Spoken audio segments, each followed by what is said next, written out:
تفتیشی اداروں کا تعلق ہے، جس طرح کے قومی احتساب بیورو ہے یا اور کوئی ہیں، وہ اپنا کام کر رہے ہیں، صحیح کام کر رہے ہیں. اب یہ ایک پروسیس ہے جہاں پہ کہ وہ کسی کو چاہتے ہیں کہ تفتیش کے لیے وہ آئے اور وہ نہیں آتا، تو اس کے لیے وہ جو بھی ان کے جو پروسیجرز ہیں ان کو بروئے کار لاتے ہوئے ان کو وہ بلاتے ہیں، اور وہ پھر بھی اگر نہیں آتے اور پھر عدالتوں سے ان کو ریلیف ملتا ہے، تو اس میں آبویسلی ان اداروں کو پھر اپنی وہ جو ان فورمز میں پرسو کرنا چاہیے، افیکٹولی کرنا چاہیے. تو وہاں پہ اگر کوئی باٹل نیکس کوئی ایسے ہیں تو بالکل وہ ادارے بھی ہمیں بتا سکتے ہیں، اور ہم کوشش کریں گے کہ وہ باٹل نیکس جو ان کو ریموو کیا جائے. کیونکہ اب آپ احتساب پر معاون خصوصی ہیں وزیر اعظم صاحب کے، ایک بار پھر یہ آوازیں اٹھ رہی ہیں کہ جو احتساب کا عمل ہے، یہ جو کرپشن کے کیسز ہیں، یہ پولیٹیکل وکٹمائزیشن کے لیے ہیں. تو چاہے وہ چودھری پرویز الہی صاحب کا معاملہ ہو، چیئرمین پی ٹی آئی اور ان کی اہلیہ کا معاملہ ہو، آپ کو لگتا ہے کہ جو کچھ نون لیگ کے ساتھ ہوتا رہا ہے یا باقی جماعتوں کے پاس فور دیٹ میٹر وہی کچھ ہو رہا ہے پاکستان تحریک انصاف کے خلاف؟ نہیں، میں نہیں سمجھتا، کیونکہ یہاں پہ نیب جو ہے وہ ایک انڈیپینڈنٹلی فنکشن کر رہا ہے. یہ وہ والا نیب نہیں ہے جو پچھلا نیب تھا، جہاں کے وہ چیئرمین نیب جو تھے اس وقت کے ایک جج صاحب، ان کو پچھلی حکومت جو ہے وہ بلیک میل کر رہی تھی. یہ جو موجودہ نیب چیئرمین ہیں یہ بڑے انڈیپینڈنٹ ہیں. اسی طرح سے ایف آئی اے ہے، اس طرح سے دوسرے اور بھی ادارے ہیں. پھر کچھ معاملات جو ہیں وہ آپ نے دیکھا ہوگا کہ وہ آرمی ایکٹ کے نیچے بھی کچھ افینسز ہوئے ہیں. وہ سب انڈیپینڈنٹلی دیکھے جا رہے ہیں. حکومت اس میں نہ تو مداخلت کرے گی نہ مداخلت کر رہی ہے. تو اس بارے میں تو میں آپ کو یعنی یہ تسلی دے سکتا ہوں کہ کوئی اس طرح کا انفلوئنس نہیں ہوگا کہ اگر پولیٹیکلی کوئی حکومت کے ساتھ ہم آہنگی نہیں رکھتے تو ان کے خلاف پروسیڈ کریں. قطعاً ایسا نہیں ہوگا. کوئی پولیٹیکل وکٹمائزیشن یا اس طرح کی چیز جو ہے وہ نہیں ہوگی. اور ایک جو چیز بڑی انٹرسٹنگ ہے وہ 184(3) میں ہونے والی امینڈمنٹس ہیں، جس کے بارے میں ایک تو یہ کہ وہ متنازع کیوں بن گئیں، چاہے وہ پریکٹس اینڈ پروسیجر والا معاملہ ہو، چاہے وہ اپیل اینڈ ریویو دینے کا فیصلہ ہو. آپ کے خیال میں تنازع ہے کیا، اور واقعی یہ صرف نواز شریف صاحب اور جہانگیر خان ترین صاحب جیسے لوگوں کو فائدہ دینے کے لیے اور سیاسی مقاصد کے لیے امینڈمنٹس کی گئی ہیں؟ دیکھیں، اس کنٹروورسی میں جو کنٹروورشل چیز ہوئی ہے اس وقت، وہ قانون کا جو رستہ روکنے کی کوشش کی جا رہی ہے نا، وہ کنٹروورشل ہے. باقی قانون سازی جو ہے اس میں تو کوئی ایسی کنٹروورشل چیز نہیں ہے. قانون سازی جب ہوتی ہے تو اس کو ایک ہی معیار پہ پرکھا جاتا ہے کہ اس کی کوئی شک آئین کے خلاف تو نہیں ہے. تو اتنے دن ہو گئے ہیں معاملے سپریم کورٹ نے وہ جو چیلنج ہوئے ہیں معاملے، وہاں پہ ایک قسم کا قانون کو روکنے کی کوشش کی ہے، لیکن ابھی تک وہ کوئی حتمی فیصلہ نہیں دے سکے جس میں وہ کہیں کہ جی فلانی شک جو ہے وہ قانون کے وہ آئین کے منافی ہے. تو ایسی تو انہوں نے کوئی بات ابھی تک نہیں کی. تو ان کو چاہیے بلکہ اس چیز میں اگر لارجر بینچ بنائیں اور جو قانون کا منشا ہے اس طریقے سے یہ بینچز بے شک بنا لیں تو یہ معاملہ بڑی جلدی سالو ہو جائے. تو کیا یہ جو امینڈمنٹ ہوئی ہے ابھی ریویو اور اپیل کی، یہ نواز شریف صاحب اس سے فائدہ اٹھا سکتے ہیں؟ بالکل اٹھا سکتے ہیں، اٹھانا بھی چاہیے، کیونکہ ان کا جو فیصلہ ہے وہ تو بالکل غلط ہے نا پاناما کیس کا. اور وہ تو ثابت ہو گیا. اس میں تو بہت ساری ایررز ہیں، یعنی نیشنل اکاؤنٹیبلٹی آرڈیننس کی اپنی وائلیشنز ہیں، کانسٹیٹیوشن کی وائلیشنز ہیں. تو اس پہ آپ جانتی ہیں کہ ان کی جو مریم صاحبہ جو ہیں ان کی دفتر وہ بھی ایکویٹ ہو چکی ہیں. تو اگر وہ پاناما کیس جو ہے وہ اگر اس کی اپیل فائل ہو جاتی ہے، لارجر بینچ کے پاس لگ جاتا ہے، تو آبویسلی وہ جو سارا جو کنوکشن ہوئی تھی میاں صاحب کی وہ تو جڑ سے اکھڑ جائے گی. تو اس کے لیے میاں صاحب کو پاکستان میں ہونا ضروری ہے؟ میرا نہیں خیال، میں نہیں سمجھتا کہ ان کا ہونا ضروری ہے، کیونکہ وہ جو پاناما کیس ہے وہ بنیاد ہے نا ساری چیز کی. تو وہ جو سپریم کورٹ نے وہ جو ڈیسیژن دیا تھا، اگر وہ اپیل میں ختم ہو جاتا ہے تو اس کے بعد جو سپر سٹرکچر بنایا گیا جس کے تحت ریفرنسز فائل ہوئے وہ ختم ہو جائیں گے. جس کے تحت اکاؤنٹیبلٹی کورٹ نے اس بنیاد پہ کنوکشن کر دی تھی، وہ کنوکشن آٹومیٹکلی ہر چیز ختم ہو جائے گی، بزم ہو جائے گی. لیکن ایک جو آخری نقطہ میں آپ سے جاننا چاہ رہی ہوں وہ ہاں ججز ایک اور بات اسی طرح میاں صاحب کی نااہلی جو ہے وہ بھی ختم ہو جائے گی. ایک تو نااہلی تھی نا تاحیات نااہلی, وہ جو بیسک نااہلی ہے وہ بھی ختم ہوگی, تاحیات نااہلی بھی ختم ہوگی. ان کو جو صدارت سے ہٹایا گیا تھا پارٹی کی وہ فیصلہ بھی کل عدم ہو کے ختم ہو جائے گا. اور جنگیر ترین صاحب کا بھی یہی صورتحال ہوگی کہ وہاں بھی ان کی جو نااہلی پھر تاحیات نااہلی وہ دونوں ختم ہو جائیں گے. اچھا, جو ججز کے اوپر کچھ مبینہ الزامات ہیں مس کنڈکٹ کے, اس معاملے پہ آپ کو لگتا ہے کہ ابھی کچھ خبریں آئیں, کچھ ویژولز آئے کہ قاضی فائز عیسیٰ صاحب اور چیف جسٹس صاحب اکٹھے ایک پودا لگا رہے ہیں, تو یہ معاملات آپ کو لگتا ہے کہ خوش اسلوبی سے آگے بڑھیں گے یا یہ جو کانفلکٹ ہے, ڈیوائیڈ ہے, یہ کنٹینیو کرے گا؟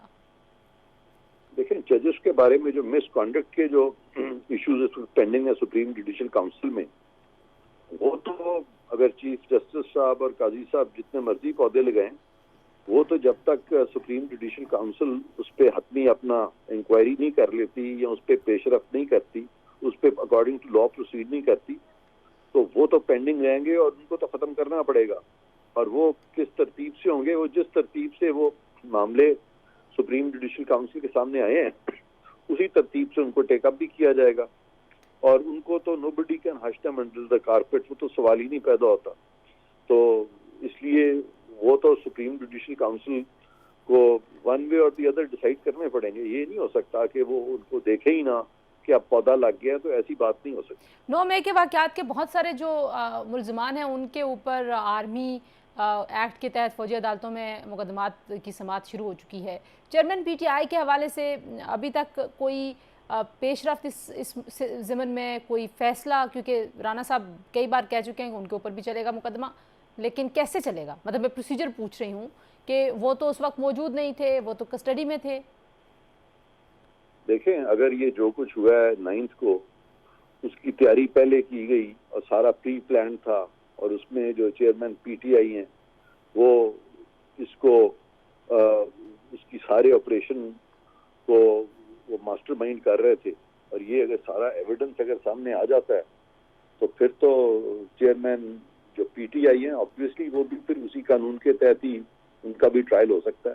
تو میرے پاس تو وہ سارے شواہد اس وقت نہیں ہیں. نیچرلی وہ جو آرمی ایکٹ کے تحت جو بھی فورم ہے جس کو کہ کورٹ مارشل کہتے ہیں, یا وہاں پہ جو بھی انویسٹیگیٹو فورم ہے, وہ اس کو دیکھ رہے ہوں گے. بہت شکریہ عرفان قادر, معاون خصوصی وزیر اعظم ہم سے بات کر رہے تھے جی. اور بریک لیتے ہیں, بریک کے بعد جب واپس آئیں گے تو اسی معاملے سے جڑا سیاسی ماحول کیا بننے جا رہا ہے اس پہ بات کریں گے. ہمارے ساتھ موجود ہوں گے پاکستان کے معروف صحافی, تجزیہ کار امتیاز عالم اور زیغم خان. اسٹے ود اس.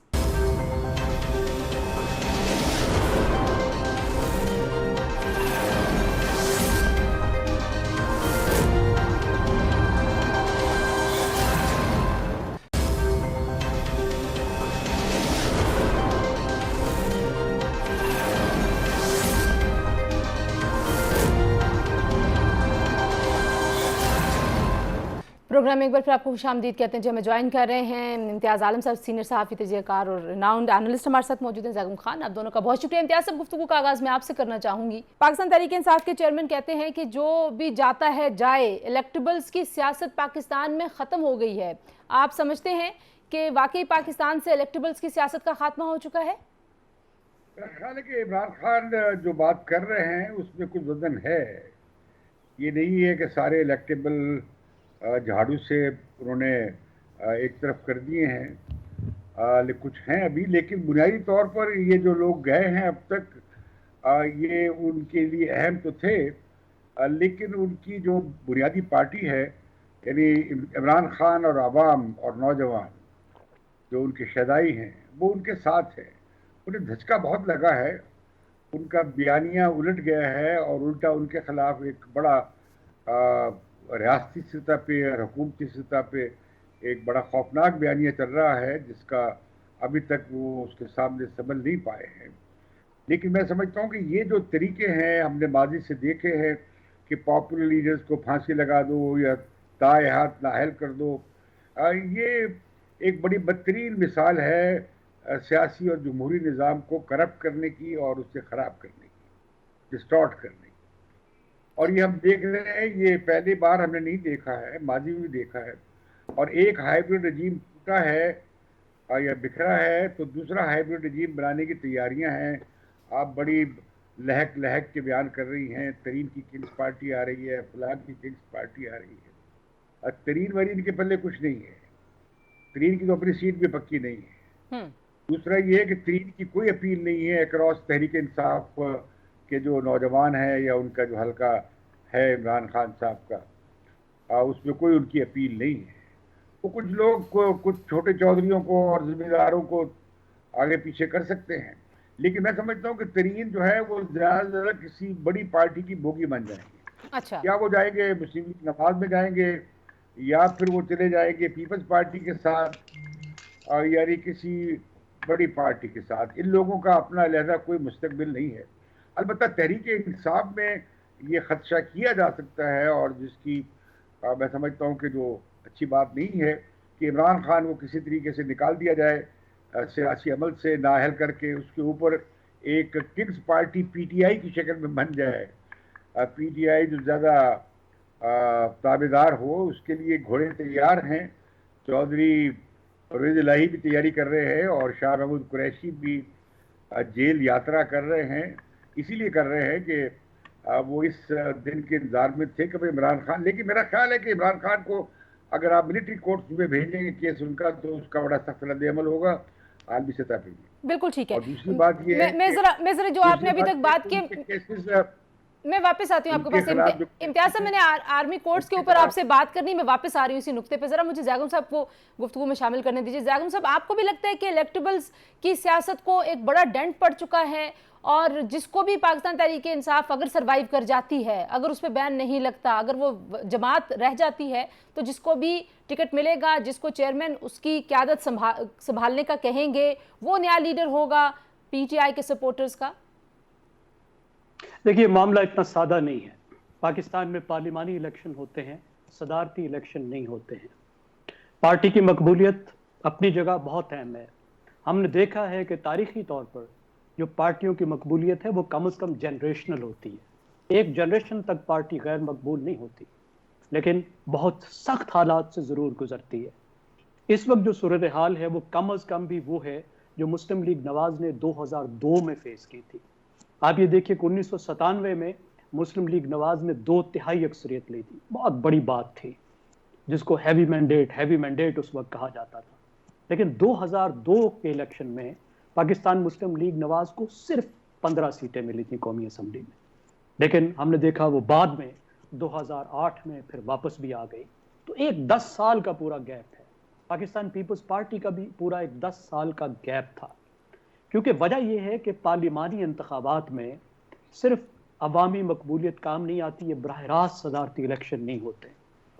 یہ جو مقبولیت ہوتی ہے، ایک تو یہ میڈیٹڈ ہوتی ہے، یہ گزر کر آتی ہے پارٹی کے ذریعے سے، اور پارٹی کی دوسری اور تیسری سطح کی لیڈرشپ کے ذریعے سے. کہ اگر آپ ہماری جو اکثر کانسٹیچوئنسیز ہیں، 60-70% کانسٹیچوئنسیز پر اگر آپ نظر ڈالیں تو وہاں آپ کو 2 طرح کے ووٹ نظر آتے ہیں. ایک ووٹ وہ ہوتے ہیں جو پارٹی کے ووٹ ہوتے ہیں، دوسرے ووٹ وہ ہوتے ہیں جو جس کو آپ الیکٹیبل کہہ لیں یا پالیٹیشین کہہ لیں، کیونکہ پالیٹیشین کا ووٹ بھی تو ساری دنیا میں ہوتا ہے نا.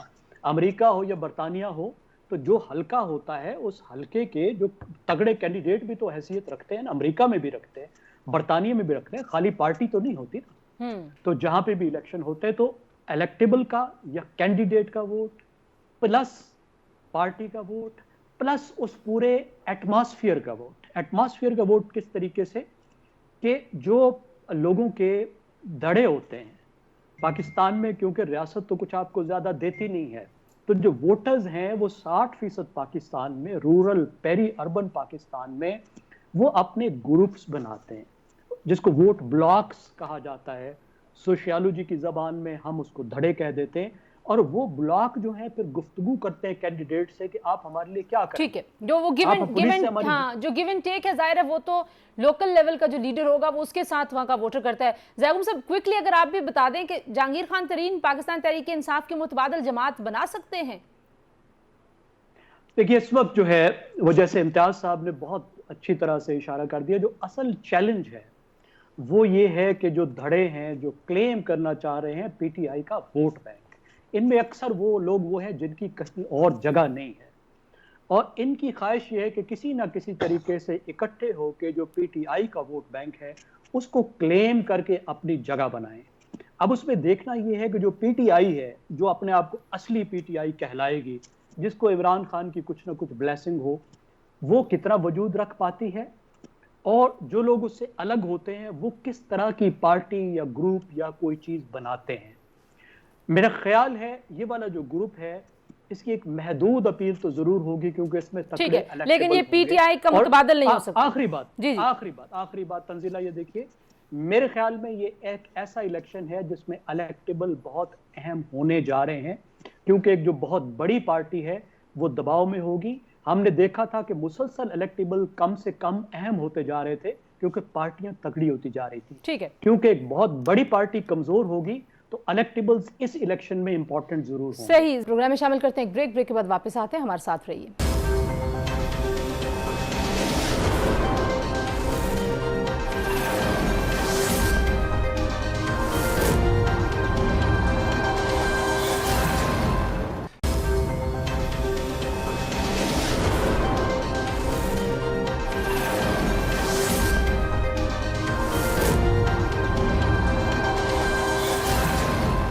ایک بار پھر نیوز ٹوڈے میں آپ کو خوش آمدید کہتے ہیں، اور ہم بات کر رہے تھے امتیاز صاحب، بہت سارے لوگ یہ دعویٰ کرتے ہیں کہ پاکستان مسلم لیگ نواز بالخصوص، کیونکہ نواز شریف صاحب کو نااہل کیا گیا، پھر ان کو پارٹی کی صدارت سے ہٹایا گیا، اور مریم بی بی بار بار کہتی رہیں کہ انصاف کے پلڑے برابر ہونے سے پہلے ہم انتخابات نہیں کرائیں گے۔ اب ایسے لگ رہا ہے کہ اگر جو عام کورٹس ہیں وہاں پہ معاملات پھنسے ہوئے ہیں، کیسز بہت آگے تیزی سے بڑھ نہیں رہے، لیکن فوجی عدالتوں کا آپشن موجود ہے، ایک سپیڈی پروسیس کا آپشن موجود ہے۔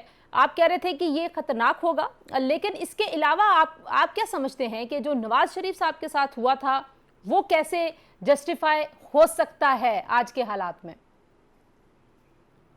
میں سمجھتا ہوں کہ یہ جو ساری بات چل رہی ہے اور تجزیے چل رہے ہیں، یہ بنیادی طور پر ایک عوامی تھریٹ ہے جس کا نام ہے عمران خان۔ آپ ان کی سیاست، میں تو ان کی سیاست سے اتفاق نہیں رکھتا، لیکن تھریٹ باہر کا کچھ چیلنج ہیں اور وہ چیلنج نمٹنا آسان نہیں ہے۔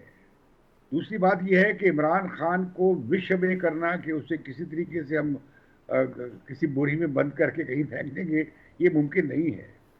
یہ اگر سزائے وزائے ہو بھی گئی تو وہ عدالتوں میں سٹے ہو جائیں گے، تو اگلے 3-4 مہینے میں اگر آپ نے الیکشن کرانے ہیں تو عمران خان ڈسکوالیفائی نہیں ہو سکتے۔ اور تیسری بات یہ ہے کہ اگر عمران خان میدان میں رہتے ہیں، آپ نکال بھی دیں تو ان کا ٹکٹ چلے گا۔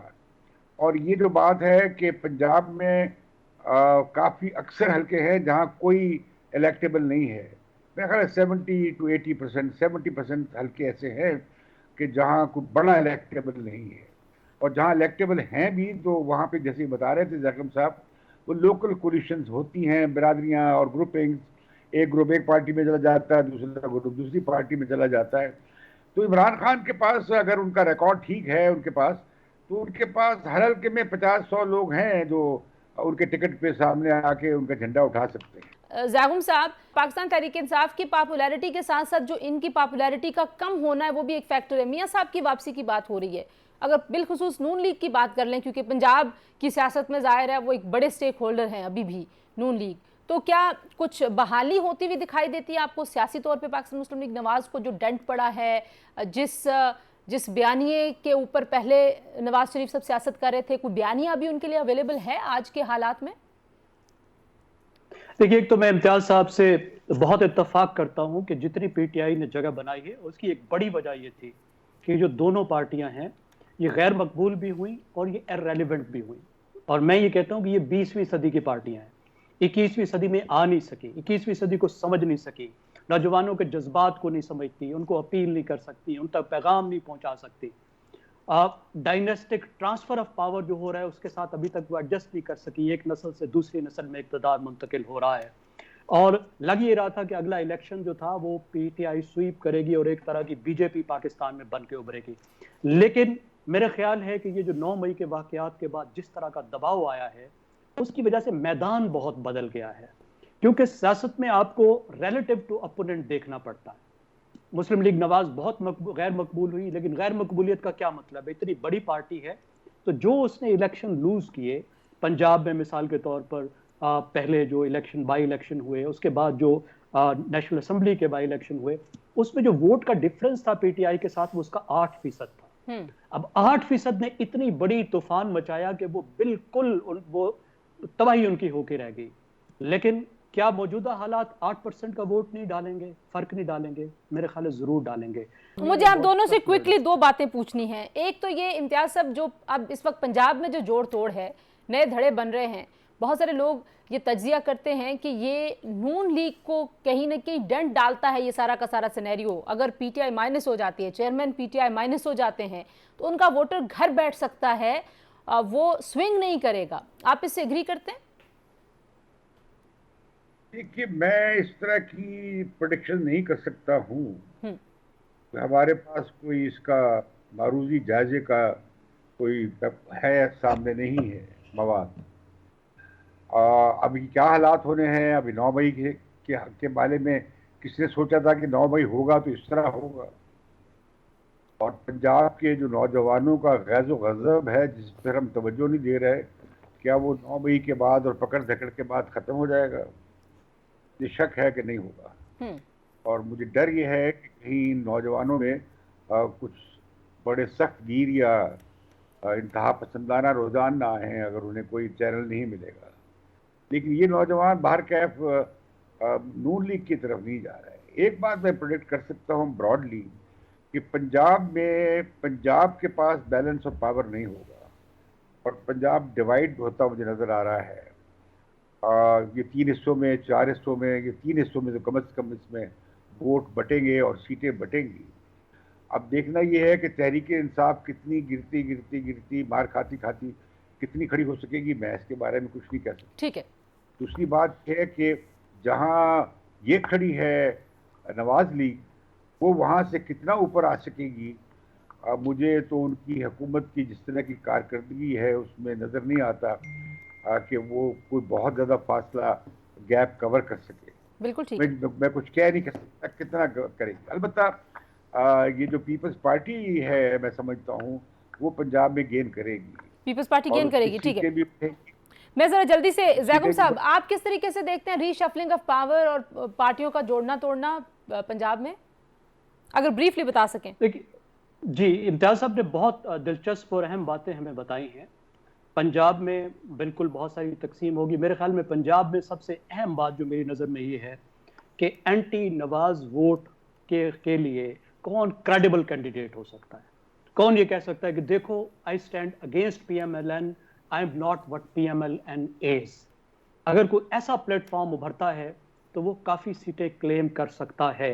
اگر اس وقت پیپلز پارٹی میں عقل ہے تو اسے تیار ہونا چاہیے کہ کم از کم جیسے ہی حکومت ختم ہو تو وہ فوراً خم ٹھوک کے مسلم لیگ نواز کے مقابلے میں آ جائے اور اصلی یا نورا کشتی بڑے زور کی ان کے ساتھ کرے، تو تب وہ کچھ کلیم کر پائے گی۔ مسلم لیگ نواز کے ساتھ 60 رہ کے نقصان اٹھائے۔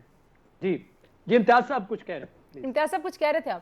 میں کہہ رہا ہوں نورا کشتی سے کام نہیں چلے گا، اصل کر لے جی، اچھا اصل کر لے، لیکن کریڈیبل ہونا پڑے گا لوگوں کی نظر میں، کریڈیبل آپ کو الٹرنیٹو مسلم لیگ نواز کا ہونا پڑے گا Punjab.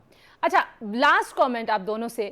Chairman PTI T I نے اپنا ایک 2 رکنی وفد بھیجا تھا اسٹیبلشمنٹ سے بات کرنے کے لیے، واپس آ کے انہوں نے پارٹی کو خیر آباد کہہ دیا۔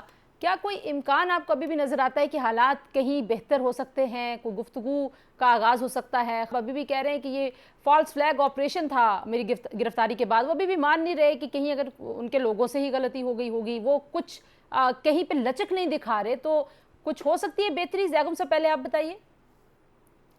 میرے نہیں خیال کہ ان دا شارٹ رن کم از کم 2-3 سال تک کوئی تعلقات کی بحالی اسٹیبلشمنٹ اور پی ٹی آئی میں ہو سکتی ہے۔ ابھی انہوں نے اس ڈیمیج سے گزرنا ہے، انہیں اندازہ ہونا چاہیے۔ عمران خان مجھے معلوم نہیں کہ اب تک بھی وہ احساس کر پائے ہیں کہ وہ کہاں پہنچ گئے ہیں، کہاں آگے جا رہے ہیں، کیا مشکلات میں ہیں۔ مجھے اکثر لگتا ہے کہ وہ اندازہ نہیں کر پا رہے، اس لیے ان کا ڈیمیج اور زیادہ سے زیادہ ہو رہا ہے۔ ان دا شارٹ رن بالکل نہیں، 2-3 سال تک بالکل نہیں۔ اس کے بعد شاید کوئی راستہ ان کے لیے کھلے اگر انہوں نے سمجھداری سے